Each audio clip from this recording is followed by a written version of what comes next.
அனைவருக்கும் வணக்கம். இறைவன் கருணையால் அனைவரும் நன்றாக இருப்பீர்கள். இந்த பதிவில் நம்ம என்ன பார்க்க போகிறோம்னா 2026ஆம் ஆண்டு நடக்கும் குரு பயிற்சி பற்றி தான் பார்க்க போகிறோம். தனுசு ராசிக்கு அதற்கு முன்னாடி சின்னதாக ஒரு தகவல். நமது அஸ்ட்ரோவாசன் டிவி சேனலில் திங்கள் புதன் வெள்ளி 3 நாள் உங்களின் பிறந்த ஜாதக சந்தேகங்களுக்கு நேரலையில் பதில் சொல்லிக்கிட்டு வரோம்.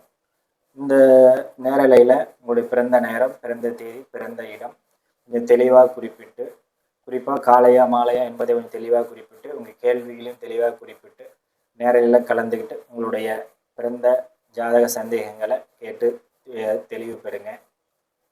அது மட்டும்னா நம்ம இந்த ராசி பலன்கள் மற்றும் குரு பயிற்சி பலன்கள் அடுத்தடுத்து நம்ம பதிவு போட போகிறோம். நம்ம சேனலில் சப்ஸ்கிரைப் பண்ணாமல் இருக்கீங்க, பண்ணிக்கோங்க. மற்றும் உங்களுக்கு வேண்டியவர்களுக்கு, இந்த வீடியோ தேவைப்படுபவர்களுக்கு ஷேர் பண்ணுங்கள், சரிங்களா? இப்போ தனுசு ராசிக்கு இந்த குரு பயிற்சி என்ன பண்ணணும்னு பார்க்கலாம். இந்த குரு 1/6/2026 திங்கட்கிழமை இரவு 1:50க்கு மிதுன ராசியிலிருந்து கடகராசிக்கு பயிற்சியாகி உச்சமாகிறார். உச்சமாகக்கூடிய குரு இந்த தனுசு ராசிக்கு என்ன பலன் செய்வார் அப்படின்னு பார்த்தீங்களா, சாதகம் செய்வாரா பாதகம் செய்வார் அப்படின்னு பார்த்தீங்கன்னா, முதல்ல ராசிநாதன் உச்சமாகறதே ஒரு நல்ல அமைப்பு. அவர் 8லேயே உச்சமாகட்டும், ஆனால் உச்சமாகிறது ஒரு நல்ல அமைப்பு. உங்களுக்கு கோச்சார அமைப்பில் தனுசு ராசி பொறுத்த வரைக்கும் பெருசாக எந்த ஒரு கிரகமும் உங்களுக்கு பாதகம் செய்கிற இடத்துல இல்லை. எல்லா கிரகமும் உங்களுக்கு சாதகமான அமைப்பில் தான் இருக்குது. சனி கூட 4ல் இருந்தாலும் அந்த 4ஆம் அதிபதி குரு உச்சமாகி அந்த சனியை பார்க்கறதுனால அந்த சனியும் கோச்சார அமைப்புகள் நல்லா தான் இருக்குது. இந்த உச்சமாகக்கூடிய குரு உங்களுக்கு ராசிநாதனா அமைகிறாரு. பொதுவாக ராசிநாதன் உச்சமாகிறது மிகச்சிறந்த அமைப்பு. அதுவும் இந்த தனுசு ராசிக்காரர்களுக்கு குரு உச்சமாகறதெல்லாம் 12 ஆண்டுகளுக்கு ஒரு முறை மட்டுமே அரிதான நிகழ்வு. மற்ற ராசிக்காரர்களுக்கு மாதிரி இந்த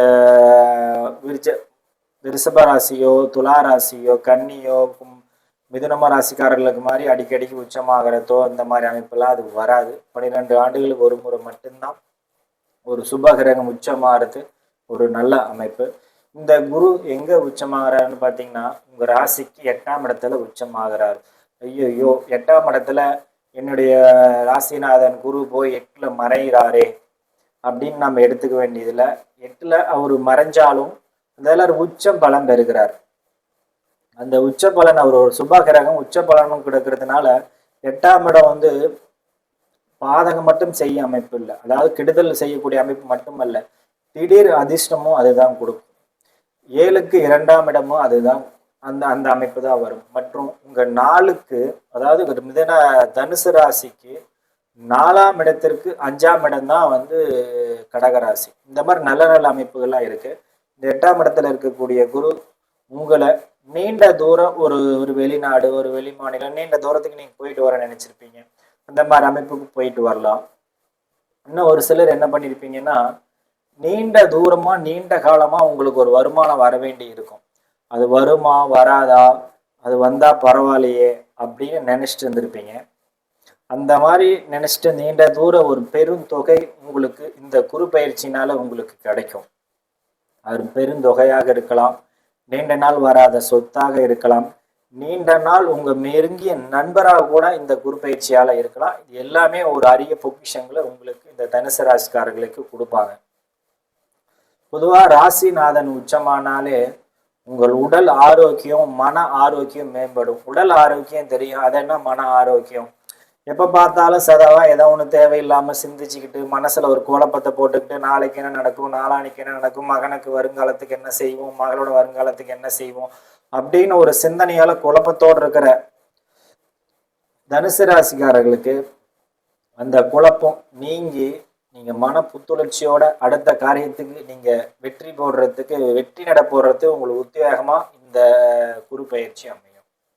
இந்த குரு அது மட்டும்தானா செய்வார் அப்படின்னு பார்த்தா அப்படி இல்லை. அவர் 7ஆம் இடத்துக்கு 2ஆம் இடத்துல இருக்காரு. 7ஆம் இடத்துக்கு 2ஆம் இடம் என்ன? மனைவிக்கு குடும்பம். மனைவிக்கு குடும்பம்னா கணவர், கணவருக்கு 7ஆம் இடம்னா கணவருக்கு குடும்பம்னா மனைவி. இந்த அமைப்பில் என்னன்னா உங்களுடைய ஒற்றுமை அதிகரிக்கும். குடும்பத்துல நீண்ட நாள் பிரிஞ்சு இருந்திருக்கீங்க, ஒரு ஒற்றுமையா இருந்து நன்றாக இருக்கக்கூடிய அமைப்புகள் மாறும். இன்னும் ஒரு சிலர் தனுசு ராசிக்காரர்களுக்கு ஒரே வீட்டில் இருப்பீங்க, பேசுவீங்க, ஆனா தேக சுகம்னா என்னன்னு தெரியாம சிலர் இருப்பாங்க. இந்த கருத்து வேறுபாடுகள் எல்லாம் நீங்கும் பயிற்சியா அந்த குரு பயிற்சி அமையும் இந்த தனுசு ராசிக்காரர்களுக்கு. இந்த குரு அவர் ராசிக்கு 8ல ராசிநாதன் ராசிக்கு 8ல மறைஞ்சு உச்சமானாலும் அவர் பார்க்கும் இடங்கள்லாம் பாருங்க 12ஆம் இடம் மற்றும் ராசிக்கு 2ஆம் இடம் மற்றும் ராசிக்கு 4ஆம் இடம். இந்த ராசிக்கு 12ஆம் இடத்தை 5ஆம் பார்வையால பார்க்கக்கூடிய அமைப்பை என்ன பண்ண கொடுப்பார்? 12ஆம் இடம் என்ன? ஒரு தொலைதூர பயணம். அதாவது நீண்ட காலமா நீங்க ஒரு பயணத்துக்கு திட்டமிட்டு இருப்பீங்க, அந்த பயணம் தடைப்பட்டு இருக்கும், இந்த அமைப்புகள் உங்களுக்கு கிடைக்கும். அடுத்து விரயஸ்தானமும் கூட. அது என்ன விரயஸ்தானம்னா 3ஆம் இடத்திற்கு 10ஆம் இடம். அதாவது உடல் சுகத்துக்கு தேவையான சில அமைப்புகள்லாம் கணவன்மை ஒற்றுமை இல்லாமல் இருந்திருக்கும், இந்த அமைப்பு உங்களுக்கு கைகூடி வரும். அதாவது இந்த அமைப்பு மூலியமா உங்களுக்கு தாம்பத்தியத்துல சில பிரச்சனைகள் இருந்த தனுசு ராசிக்காரர்களுக்கு இருந்தாங்க, அந்த பிரச்சனை நீங்கி புத்திர பாக்கியம் உங்களுக்கு கிடைக்கும் இந்த குரு பயிற்சியால. இது 8ஆம் இடத்துல தானே மறைஞ்சிருக்காரு, மறைஞ்சிருந்தாலும் 12ஆம் இடமான ஐன பொயின சாணத்தை பார்க்கறதுனால உங்களுக்கு அந்த அமைப்பு உங்களுக்கு கிடைக்கும். ஏன்னா அந்த 12ஆம் இடம் 3ஆம் இடத்திற்கு 10ஆம் இடம், அது ஒரு நல்ல அமைப்பு. பொதுவா இந்த குரு பயிற்சி பொதுவாகவே குரு கேந்திரத்தையும் திரிகோணத்தையும் பார்க்கக்கூடிய அமைப்புகள், அது எந்த ஸ்தானத்துக்கு கேந்திரமாவோ திரிகோணமாவோ வருதோ அந்த ஸ்தானத்தின் உயிர் காரகத்துவங்கள் வளர்ச்சி அடைஞ்சு அந்த ராசிக்காரர்களுக்கும் அந்த ஜாதகக்காரர்களுக்கும் அதிகமா அந்த குறிப்பிட்ட காலத்துல கிடைக்கும். அதனால இந்த இடத்துல உங்களுக்கு அந்த புத்திர பாக்கியம் தாம்பத்தியமும் உங்களுக்கு கிடைக்கும். அடுத்து அவர் பார்க்கக்கூடிய இன்னொரு இடம் குடும்பஸ்தானம். தனம், குடும்பம், வாக்கு, சொல்வாக்கு, செல்வாக்கு எல்லாம் இந்த 2ஆம் இடத்தை சேரும். நீண்ட காலமா தனுசு ராசிக்காரர்களுக்கு 7ஆம் இடத்திலேயே குரு இருந்து கூட தாமத திருமணத்தையே கொடுத்துட்டு இருந்தாரு. புத்திர பாக்கியத்துக்கு அவர் 7ஆம் இடத்துல இருந்து ராசிவே பார்த்தாலும் புத்திர பாக்கியத்துக்கு ஒரு சில தனுசு ராசிக்காரர்களுக்கு கொடுத்துட்டு தான் இருந்தாரு. அந்த தனுசு ராசிக்காரர்கள்லாம் இந்த நேரத்துல புத்திர பாக்கியம் அமையும். இந்த 8ஆம் இடத்துல இருக்கக்கூடிய குரு 2ஆம் இடத்தை பார்க்கறதுனால நீண்ட காலமா உங்களுக்கு ஒரு பெரும் புதையலாக முன்னாடியே சொன்னது போலதான் ஒரு நீண்ட தூரம் ஒரு பாக்கியம் உங்களுக்கு வசூலாக வந்திருக்கும். அது இந்த நேரத்துல உங்களுக்கு வசூலாகும். அடுத்து 4ஆம் இடம். 4ஆம் இடம் என்ன? தாயார், வண்டி, வாகனம் மற்றும் வீடு, மனை, மக்கள் அனைத்தும் 4ஆம் இடத்தை குறிக்கும். இந்த 4ஆம் அதிபதி அந்த 4க்கு 9ஆம் இடத்துல உச்சமாகிறது மிகச்சிறந்த அமைப்பு. அந்த 4ஆம் இடத்துல சனி சிலருக்கு நான் சொன்னல, மனைவி கூட ஒற்றுமை இல்லாம ஒரு தாம்பத்தியம் இல்லாம இருக்கீங்க, அந்த சனி அமர்ந்ததுனால இருக்கும். இந்த 4ஆம் அதிபதி உச்சமாயி அந்த சனியை பார்க்கறதுனால அந்த அமைப்புகள் தீரும். இந்த சனி அமர்ந்த உடனே நிறைய தனுசு ராசிக்காரர்களுக்கு தனுசு ராசிக்காரர்களுக்கு உண்ட அமைப்புகள் வீடுகள் இருப்பவர்களுக்கு தாயார் சம்பந்தப்பட்ட அமைப்புகளை சில கஷ்டங்களை கொடுத்துக்கிட்டு இருந்திருக்கும்.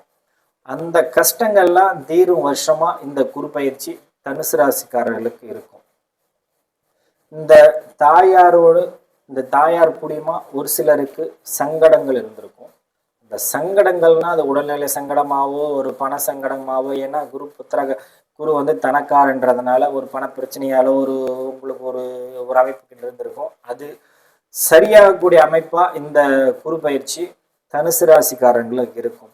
சரி, தனுசு ராசிக்காரர்களுக்கு இவ்வளவுதான் இருக்கு, எங்களுக்கு எங்களுக்கு எல்லாமே சாதகமா தான் இருக்கா, பாதகமே இல்லையா அப்படின்னா, உங்களுக்கு இன்னும் பாதகமா எதுவும் இல்லை. என்ன, நீங்க நீண்ட கூட பயணம் போயிட்டு வருவீங்க, ஆன்மீகத்துக்கு போயிட்டு வருவீங்க, ஒரு சேவிங்ஸு செய்ய முடியாம இருந்திருப்பீங்க, அந்த சேவிங்ஸு அது டிசம்பர் மாசத்துக்கு மேல உங்களுக்கு செய்யலாம் அப்படின்னு ஒரு யோசனை அந்த சேவிங்ஸை நோக்கி டிசம்பர் மாசத்துக்கு மேல நகருவீங்க. இது எல்லாமே தனுசு ராசிக்காரர்களுக்கு இந்த குரு பயிற்சியினால ஏற்படக்கூடிய நன்மைகள்.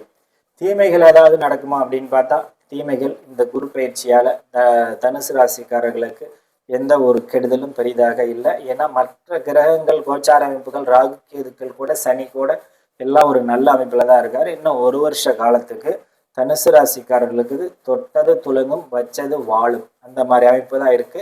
இறைவனோட கருணையால் அனைத்து தனுசு ராசிக்காரர்களும் நன்றாக இருப்பீங்க. தனுசு ராசிக்காரர்கள் அனைத்து நல்ல நோக்கங்களும் இறைவனோட கருணையால் நிறைவேறட்டும். வாழ்த்துக்கள். வணக்கம்.